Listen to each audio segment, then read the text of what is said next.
Good morning to everyone. It's a great pleasure to welcome our guest, Dr. Prasanna Mulgaonkar.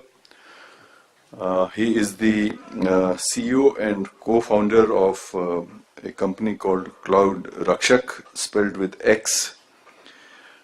He is a computer security expert and has a very long experience in this area. He studied in IIT Kanpur, end of 70s, where he had his BTech, and thereafter he got his PhD from Virginia Polytechnic Institute. He has worked in several organizations. He was in Intel, where he was the director of networking technologies labs from 2005 to 2010. He was also a technical advisor to the US Chief of Staff of the Army, and he has been also involved in many other activities and several others, like he was the director of SRI International from 2002 to 2003, and many other things that he has done. Now he has his company has a tie-up with a company in India, and his colleagues Imam Haq and Alok Gupta are here also with him.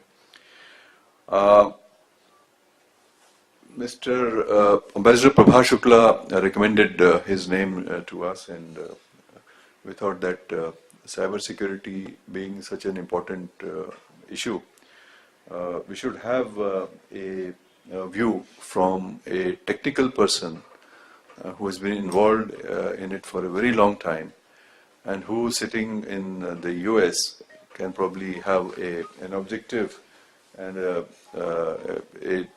kind of a disconnected view of how he looks at the subject itself and about the Indian efforts to strengthen its cyber security. So I think his experience is very important, and will certainly gain from Dr. Mulgaonkar's views. And as I was discussing with him a little bit earlier, he is visiting the VIF, I think, in a, if I may say, a new era, which began yesterday.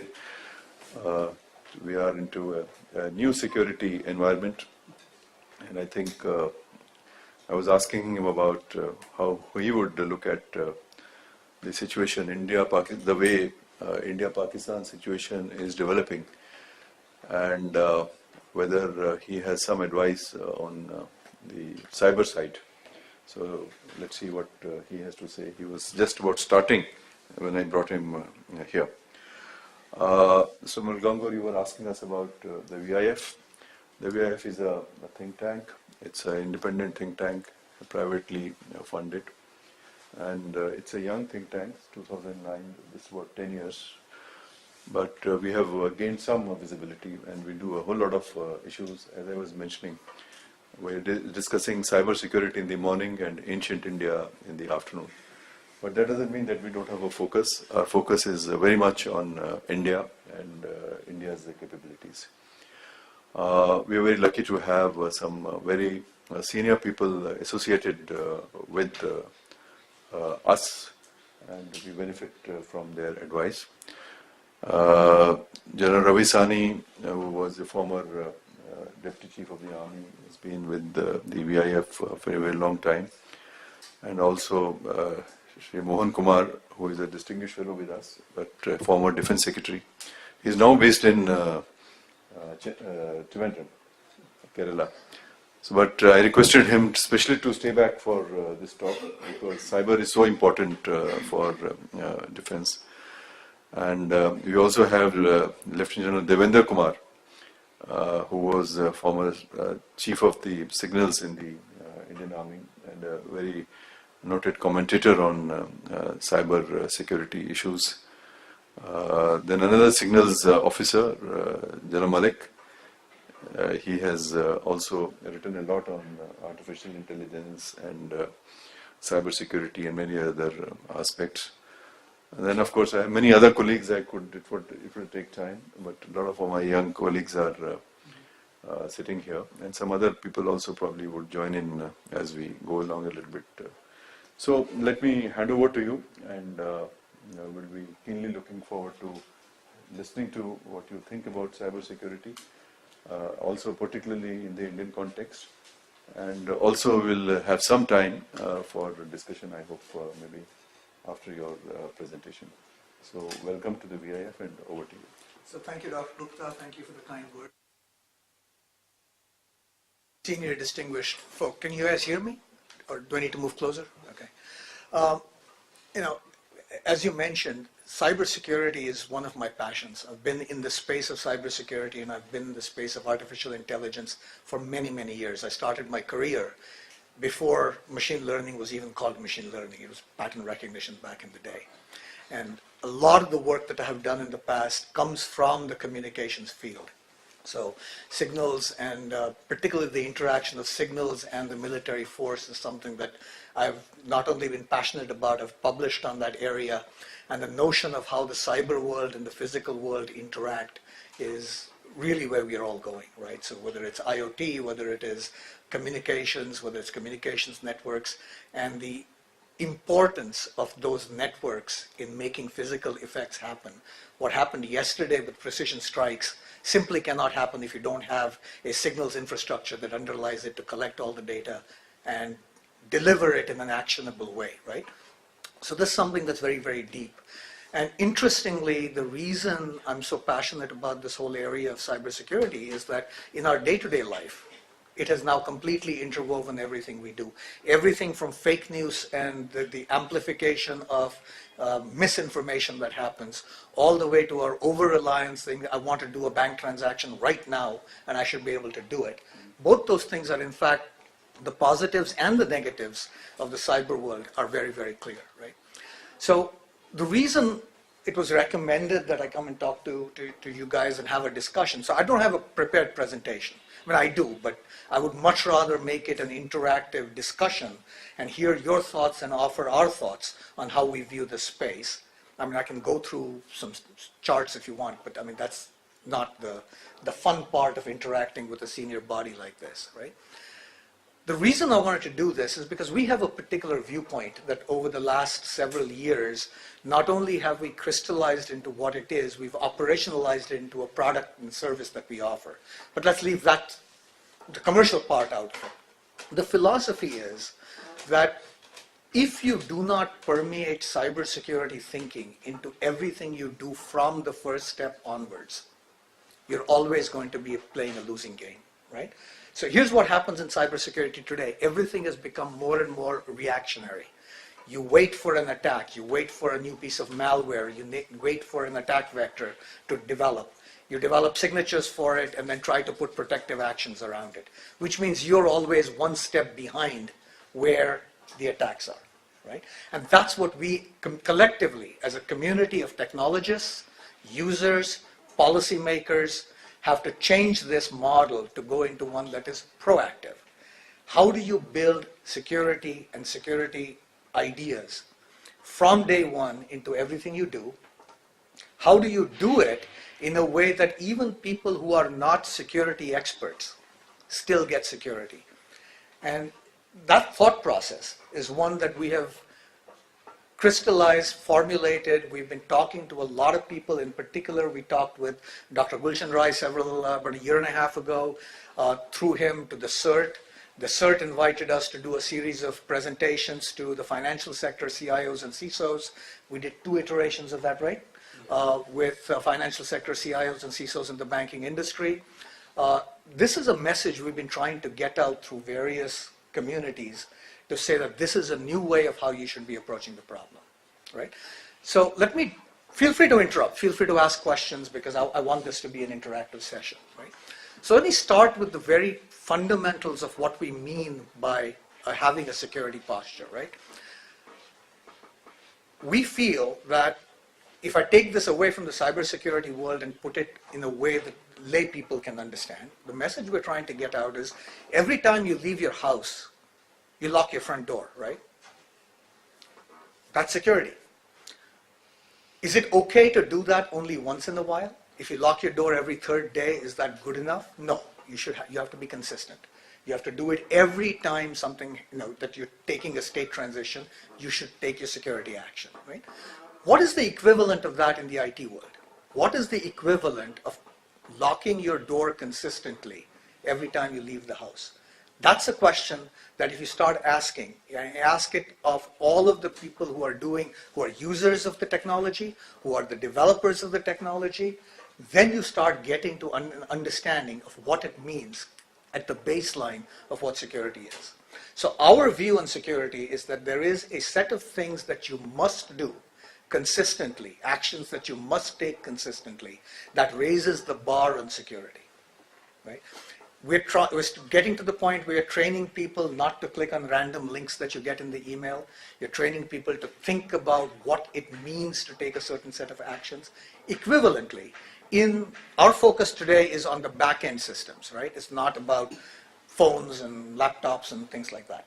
But the entire back-end systems that back up everything we do, financial transactions, databases, all of the processing and the intelligence that we're building into our networks, in that, consistency in managing the configurations of what you're doing is very, very critical. Now, if you go back and think about where the computing industry was, even as recently as 10 years ago, most average-sized companies or financial institutions or whatever probably had in the tens of servers in their data centers, right? They may have been small servers in their back office or shared co-location facility or whatever. Then came virtualization. As virtualization, VMware and other things got deployed, private clouds is really the term that people started using for it. We went up by an order of magnitude in the number of assets that you had to manage, right? You went from tens of to hundreds of servers that a typical organization would carry. Then came the public cloud. People started doing bursting. They started doing things that are called, DevOps. Very, very rapid development cycles. That led to another order of magnitude increase in the number of servers that people had. That scale. And now with AI and with machine learning and essentially doing serverless computing, the number of assets that a typical company has to deal with has gone up another 1 to 2 orders of magnitude. So now you're talking tens of thousands of things whose configurations, if they're not set correctly, cause harm or could cause harm, could be exploited. A very interesting example, if you look at what happened with Cosmos Bank, right? It was about 6 months ago when there was an attack against their network infrastructure. Parameters got changed in their infrastructure and they lost something of the order of $11 million worth of fraudulent transactions in the space of 2 hours, right? Again, one misconfigured device, one misconfigured set of capabilities in this mass of things that you have to do can lead to a very significant impact. First of all, we got to realize that. Second point, the reason that's an interesting data point is that about 6 months before Cosmos Bank was hit, exactly the same thing happened to the National Bank of Blacksburg in the US, right? Which basically tells you what? It tells you that we don't learn from our mistakes. We as an industry, we as a user community, is not a very rapidly learning system on our own. So how do we change that is one of the questions. I can go on. There's obviously in the cybersecurity world, there's a lot of scary examples that one can give out. But our goal is to try to tell our users and to tell our community that it's not about the scary stuff. It's about all of those simple things that you can do that actually raise the bar and make a difference to your security posture. As with the example of the door, right? So you lock it. It's a simple action. You don't have to think too much about it. So let me expand on that, right? So is it enough to just lock your front door? No, because if you leave your back doors open, you leave your windows open, your security posture is obviously not where you want it to be. So along with the consistency of your action, there is a second C that comes in, which is the comprehensiveness. You have to understand that you have to take all of the actions. NSA in the US in their outreach for security, they have a term that they came up with, or a message that they came up with. Every controllable parameter in your systems should be in a known state. Never put in your systems anything that has a I don't care against any one of the controllable parameters. Because if you don't care, the bad guys will. And then if they change it, you will never know because you didn't care about it, right? So everything that is controllable in the most comprehensive way possible should be done. And obviously the first C still applies, consistently. So consistently and comprehensively, you should control the complexity of all of the parameters. So let me give you a very simple example. Everybody looks at back-end servers, right? I mean, you've got databases, you've got operating systems, all of those things. In a typical operating system in the back end, you have probably of the order of 300 to 400 settings that are security critical, right? Today, if I go out to any cloud system provider that's out there, it doesn't matter, Amazon, Azure, we even worked with Meghraj. I keep calling it Meghdut. But we worked with Meghraj. Same story. An average server, if I go out right now and go to Amazon or go to any one of these clouds and say, give me a server, I'll get one probably in 10 seconds to half a minute, there'll be a new server provisioned.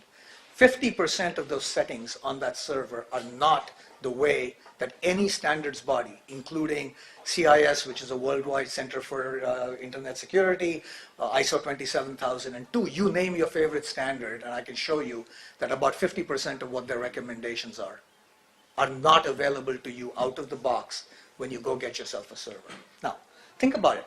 Almost every fintech company starts their life by going to a public cloud and saying, give me machines, I will put my AI-based learning system on top of that and do threat analysis or whatever else it is that I do. But oh, by the way, did you know that your server was not configured correctly and that you're vulnerable? The answer is generally no, right? Now, why do they not do something about it? It goes back to the message of comprehensiveness. It is expensive to manually do this change and to make sure that your servers are configured. Think back to 10 years ago. You wanted a server, you wrote out a requisition, somebody in IT got the requisition, somebody in security then was delivered the machine, and they spent 2 weeks probably, 2 people working on it to configure it correctly, and then they gave it to you to say, okay, now go do what you want. And then that server lived for 5 years before you basically threw it away and got the next generation, correct? That model is completely different. If you look at the statistics today, and this is a mind-boggling statistic, every day 10 million new servers get spun up in the cloud, every day, with an average lifespan of anywhere between 10 days to a month. That set of dynamics, so it's not just the scale that you have to worry about, it's the dynamics of the system you have to worry about, right? So think about it. What is best practice today? Whether it's the Defense Department, the government, the industry, best practice is quarterly audits. People try to get away doing it every 6 months to save money, right? In a quarterly audit, 3 months from now, when the auditor comes in, half of the assets that I've had in the IT space are gone. What is he auditing? What guarantees do you have from a 3-monthly audit that your security posture, and security posture equates to the risk you're carrying, right? What is the guarantee that you understand as a CISO of a company, or the CEO of a company, or the CIO of a government agency, what risk you're carrying? What have you been exposed to? How do you even answer that question if your auditor can't even see the machines that you had? How do you change that, right? So the third C that I want you to remember we talked about consistency, we talked about comprehensiveness. The third C is continuous. Unless you evolve your systems and your policies and your thinking to where it becomes second nature, by that I mean automation, right? Unless you get into a mode of automatically doing all of the settings and checkings that you need to do for the comprehensive set of controls in a consistent manner, you're not going to achieve security. You're always going to play catch up. So that's our fundamental philosophy. How do you get everybody who is in the space that is security related to understand that there are mechanisms you should think about automated mechanisms. Even today's best practice in auditing is the auditor comes and gives you a report at the end of his audit. You have to follow up manually. Typical example, we were working with a very large system in the manufacturing space, company in the manufacturing space, multi-billion-dollar organization. The CIO's standard complaint is that whenever the auditors come by, I never have enough budget to audit everything I should audit. So I'm forced to sample. I tell them, okay, this is all the money I have, $1 million, whatever it is. The auditor, Accenture asked me for 2 million. I don't have 2 million, I have 1 million. Do 10% of my servers and give me a report. And I'll assume that it's statistically relevant, right? May not be, but you make that assumption. Now, the auditor comes back with a binder full of findings, puts it on my table. My CEO says, go fix it. I don't have the budget to fix it all. So what do? I go ask for a budget increase, and I'm told, no, do it with the people you already have, right? Very common scenario, happens everywhere. And it doesn't matter whether it's the US or India or APAC or, it doesn't matter. We see this all the time. So what do? You prioritize the findings. You say, okay, I will take all of the critical items and I will start working on them. And when I finish the critical, I will move on to the second stage and so on. But guess what? By the time you're done with your critical, 3 months have gone by. Here's your next audit. Here's your next binder. Go deal with it. You've got to get out of that mode of playing catch up, right? And so our message is very, very simple. We have shown with the capabilities that we have built out and the solutions we have looked at that it is possible to do an automation system for checking, and not just checking, but checking and fixing any configuration errors based on what your security best practice is in an automated way that drives down the cost, which is significant today. If you try to do it manually, you go to a SOC or a NOC or any of these things, that's expensive. We can cut costs by over 85%. And we've built out a model of telling you what the residual risk is in monetary terms. So now I can say I'm spending X number of rupees to go do automation or controls or whatever else. It is reducing my risk in an equivalent financial sense. And what we have found working with large systems integrators across multiple industries is that you can drive down measurably the residual risk, which is the term we use. Risk managers understand that term, right? It's you set to take a set of actions, and the risk that is left is the residual risk, which you're then trying to amortize. That risk can go down by a factor of 80% over your current best practice. Why? Because comprehensiveness says that you're building better barriers. Continuous says that you're never leaving yourself exposed to any of those drift things that happen. And doing it consistently means you can rely on the fact that you can now make these measurements. Right? Very simple example of a major breach that happened last year. I think it was early last year. Accenture, who everybody relies on as an auditor, in fact, right, and as a security consultant, was breached, and they lost the private keys of all of their major customers. Right? How did that happen? They were in the cloud. They had Amazon storage buckets that that held all these keys, and they were doing a transition from a test and an R&D environment into production. So somebody took those S3 buckets, made them world readable so they could connect it to their production machine and take all the data out into the production environment, and they were intending to lock it down. Guess what? They forgot to reset the permissions. It was 6 months went by before somebody actually realized that that had happened. 6 months, it's a long time. And in that time period, those keys got compromised, which means Accenture had to go back to every one of its major customers and apologize and rekey and do all of that stuff, right? So the bottom line is, yes, indeed, that there are always going to be zero-day vulnerabilities. There are going to be bugs in our software that leave you vulnerable, accidents happen, but those are actually in the minority. There's been a 424% growth over the last year of major security incidents being traced directly to misconfigured systems. And that is something we can do something about. Part of the reason why speaking to a policy body is important, that should be the thought process that as we train and as we create laws and regulations and so on, the notion of asking our IT users Are you automated? Can you show me the status of your systems right now? How do you build that out? You don't get there overnight, but you get there through a series of deliberate steps that says within X number of years, we want automated security practices to be the state we want to all be in.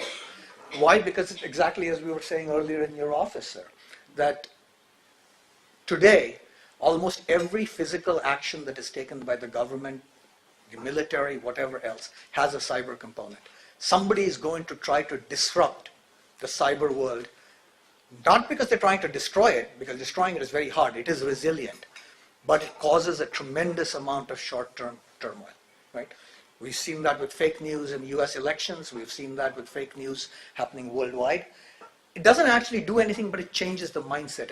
It's intrinsically asymmetric because it can be done by a whole lot of distributed small actors without ever having to put on a uniform and really walk in front of anybody, right?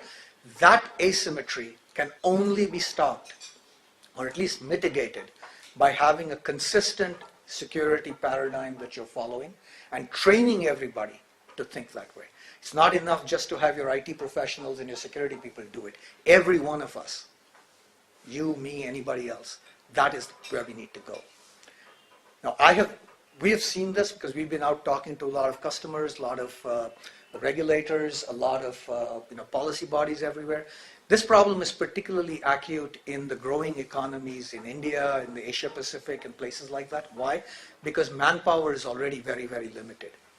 In the US and Europe, maybe we can find a whole bunch of security professionals who understand the cloud very well.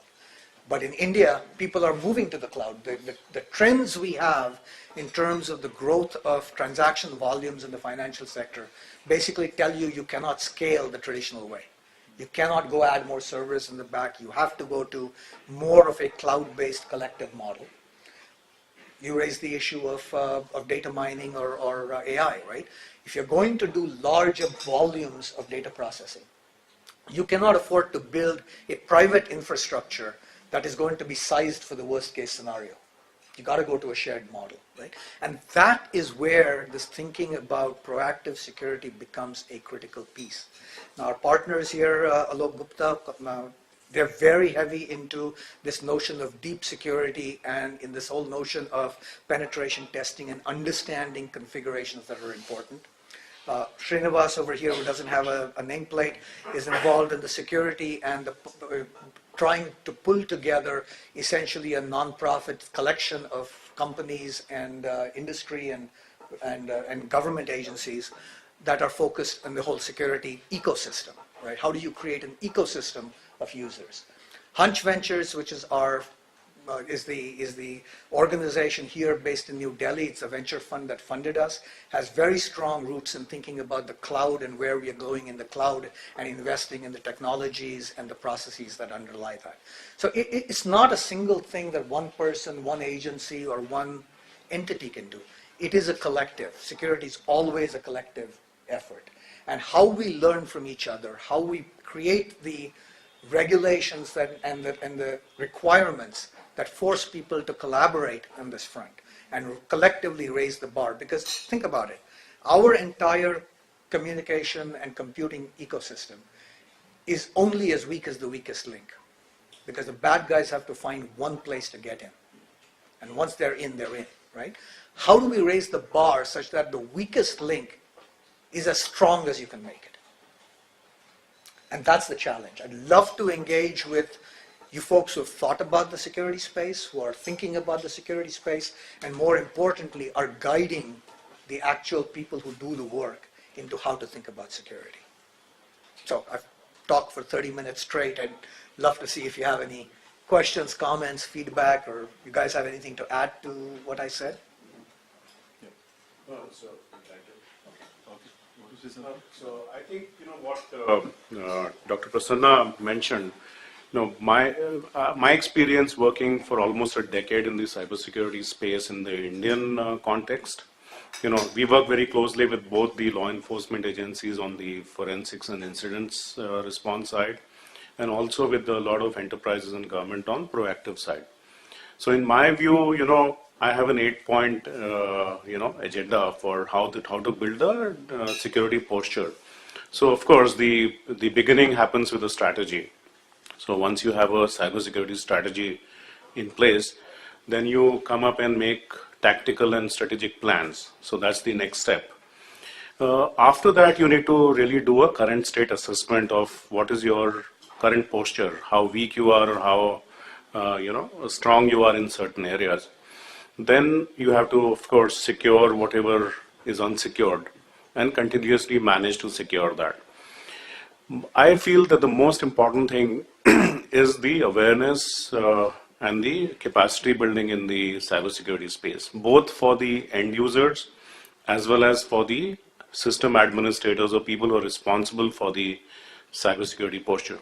And both of them need to be treated differently in terms of their capacity building.